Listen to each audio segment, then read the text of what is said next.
Hey guys, welcome back. It's Mike. So just want to go over a piece that I'm working on for my bike. This is a Road Glide inner fairing for a 2013 down Harley. Now, like 2 weeks after I bought this son of a bitch, they came out with the 2014. So I would have bought that, but I already bought this, so it is what it is. I'm going with it. But that's the outer. That's the inner piece there. Of course, that's the outer. Now this is a used outer that I bought that didn't have any damage, no cracks, anything like that, but someone put a really shitty paint job on it. So I've been sanding it down, getting it completely smooth, because there was a lot of orange peel in this piece. Now, here's the thing that, a couple of things I like about this. One, you've got a setup for a double din, which I'm not going to use. I'll tell you why in a minute. But it's also set up for 4 6.5s, and I'm going to run 4 super tweeters in this also. Inside this area here, and I'll show you all that later. But for the double din, I'm either going to put my 7-inch Nexus tablet right there and run everything Bluetooth to the rest of the system, or I'm going to do a Wet Sounds Bluetooth controller with a 7-band EQ and probably put a couple switches there for auxiliary lights, my air compressor, so forth, so on. Maybe 12-volt switch to plug phones, GPS, anything like that up off of, right? So, of course, you're going to have gauges here and here. I'm going to have dual needle air gauge there. I've got some Dakota digital gauges that's going to go there. About $700 in fucking gauges, so not cheap by any means.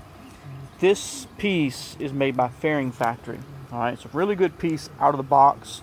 Could it use some work? Absolutely. You can see all my body filler that I've got in some of my low spots, okay? And that's what I'm doing to even them out so that when I go to paint, everything's smooth, everything looks uniform, all one level. So right now I'm in the glazing stage, which you can see I got to sand that back down here. Now if you notice, there's no holes, no bolt holes in this piece. They've been filled in, okay? So normally you had a bolt hole here, I think one here, you had one down here, and so forth and so on. You had one here, and one here. So what I did, because I want something uniform, all right, I took and I mixed up old school tricks, some ABS and some MEK, put it in a mason jar, let it sit for 2 days, made a really gooey ABS, and I lined the inside of it here, here, all the way around. Can't really see it that good. Can't really see it too well, but it's lined all the way on the inside around the whole thing. What that does is it plastic welds the inner and the outer piece together. And of course I did use the screws to hold the two pieces together also, but everything's plastic welded together. And then what I did is I went and body filled everything. I sanded all my edges and I body filled everything so that it's all one piece, all one fairing, okay? And right here going forward is the windshield, so I didn't bother doing that.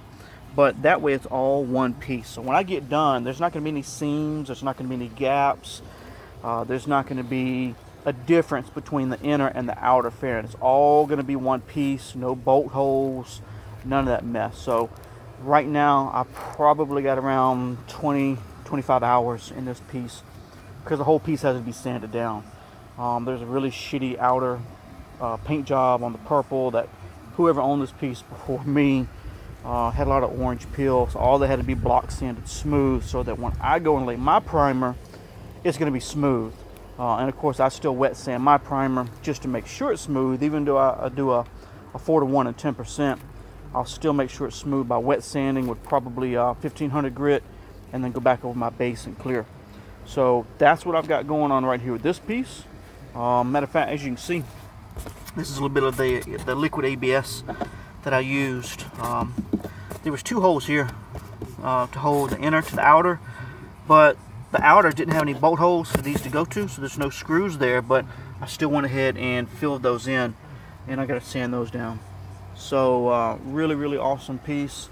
I've got DS18s that's going to go in here, Black Diamond series. It's going to be sweet.